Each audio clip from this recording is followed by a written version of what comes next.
Bonjour, c'est avec beaucoup d'enthousiasme que je vous retrouve aujourd'hui pour un nouveau challenge dans Excel, bien entendu. Rien de compliqué, vraiment. Tout ce qu'on fait dans notre tutoriel sont des choses simples que vous pouvez réappliquer chez vous et ou également actualiser pour pouvoir avoir une nette vue sur la gestion de vos données. Donc aujourd'hui, nous allons voir quelque chose de véritablement simple.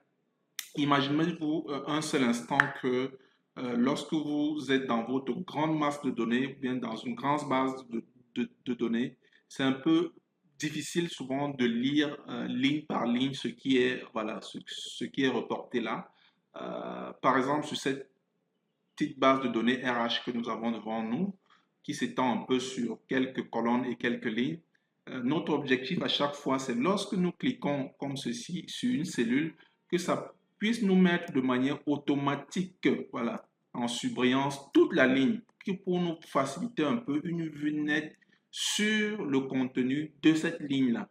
Et ça va nous permettre rapidement, voilà, de matcher les informations que nous voudrons bien avoir. Ça nous change un peu d'aller faire des filtres qui vont nous perdre un peu de temps. Donc, voilà un peu le challenge que nous avons aujourd'hui de que vous puissiez reproduire en fait, voilà, cette petite technique-là derrière pour nous permettre d'atteindre notre objectif. Si c'est OK pour vous, rechargez les batteries et retrouvons-nous de l'autre côté.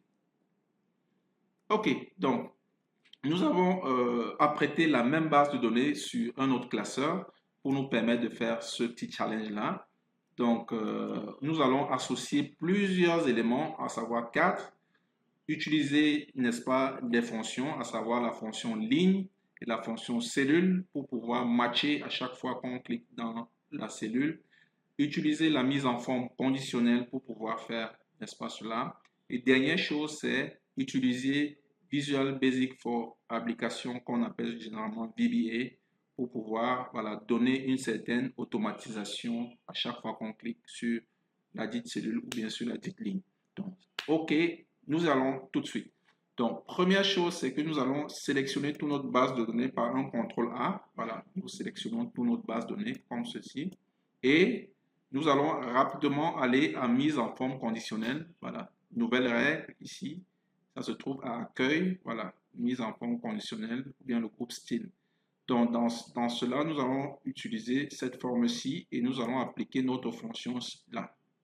Nous allons dire égal. Donc, nous allons écrire notre fonction cellule. Voilà, cellule, la fonction cellule qui ne va pas prendre de paramètres. Donc, on va ouvrir et fermer directement et dit que c'est égal, attention, c'est plutôt ligne, voilà, ligne autant pour moi, ça ouvre, ça se ferme, voilà, égal à la fonction cellule qui prendra pour paramètre ligne, voilà, avec en guillemets, comme c'est un test, voilà, en guillemets, et je la ferme. Donc, ceci étant, on a déjà placé un peu notre fonction et on va lui appliquer une marque de subrillant ou une couleur. Ça sera vraiment de votre choix.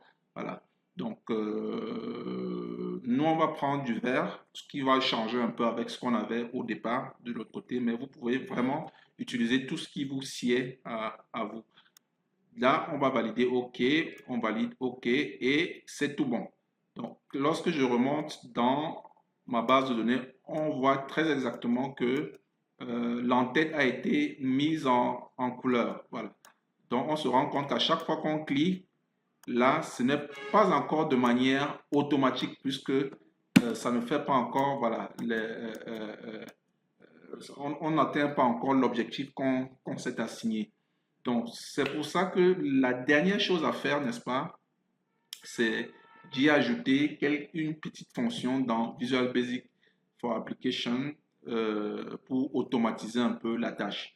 Soit vous faites un clic droit sur la feuille et vous allez à visualiser le code, ou soit vous allez à l'onglet Développeur et Visual Basic ici. Si vous n'arrivez pas à trouver l'onglet Développeur actif chez vous, c'est juste faire un clic droit sur cette partie-ci, visualiser le code ici et de venir activer ici en cliquant juste dessus et cliquer sur OK. Donc, OK. Ceci étant, nous allons faire un clic droit ici, visualiser le code et directement, ça va nous ouvrir cette interface-ci. Donc, il sera question rapidement ici de venir changer ici le général ici en worksheet, qui veut dire tout simplement feuille.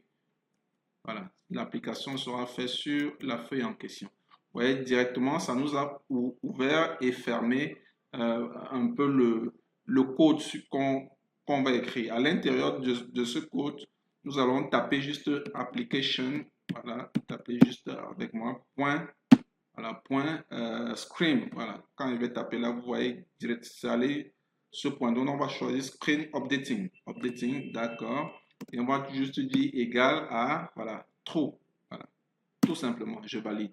C'est tout ce qu'il y a à faire ici, voilà, tout ce qu'on a à faire. Dès que c'est fait, je ferme juste Visual Basic, je ferme là. Et je me rends compte qu'à chaque fois maintenant que je clique sur une cellule, toute la ligne se met en surbrillance. Vous voyez, c'est super, super pratique et ça m'évite d'aller faire, voilà, d'aller faire un peu voilà, des filtres qui vont me perdre un peu de temps. Donc, je peux visualiser à chaque fois que je clique sur une cellule, ça me met en surbrillance toute la ligne, voilà, qui me permet de bien visualiser l'intérieur de cette ligne.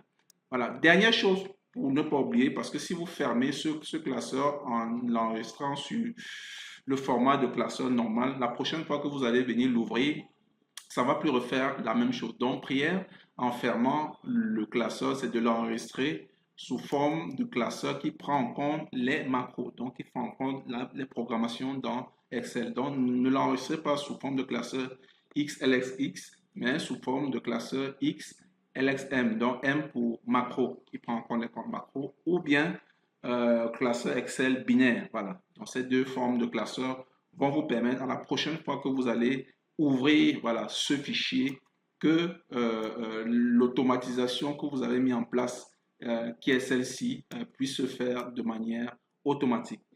Ok, nous sommes arrivés au terme de ce tutoriel. J'espère que ça va vous permettre de, voilà, de manager certaines tâches que vous avez au quotidien.